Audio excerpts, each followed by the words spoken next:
Enyuma kesudan, ifes kesudan, duga tu pacudaf juaris kesudan, marros kesudan, motumang karabi kiyat wandef, duga juar kabu karu isi tanah, duga kana, enyum tino halun denda.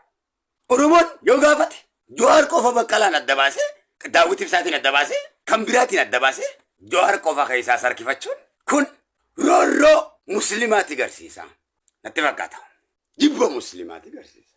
Yoto kumate garu, undi walim biye galan dhabni, juar kofti isin undi. Oromon tokkummaadhaan wallaggaas kaaniste kutaan kudha tokko booranaas waliin mootummaa keenya jettanitti amantanii jechuudha. Waan Jawaar isin godhe nutti as kenna. Mootummaan kun akka isin ijaaramu isinii rabbiitiin nu qabsaa'ota wareegameef ka jiru kanaafi Jawaar miidiyaa fuudhee qabsoo teenya tabarame ukkaamamte nuuf ragaa baahee miidiyaadhaan nu gabbaase. Dhugaan jirti isii tana.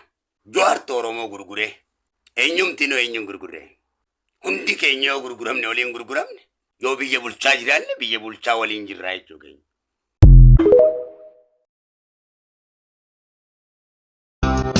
Lammii koo tokkummaa tujaala sagalee tokkichaan yoo wantootni tola ilmaan abbaa tokko ta'uu keenya beekna wal malee hin tollu gorsa waliif laaya wal malee hin tollu gorsa waliif laaya.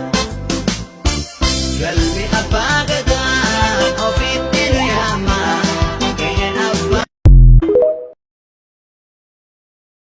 Gara gara yaamani laga yaamani. Dheeratus gabaabbatus ilma abbaa.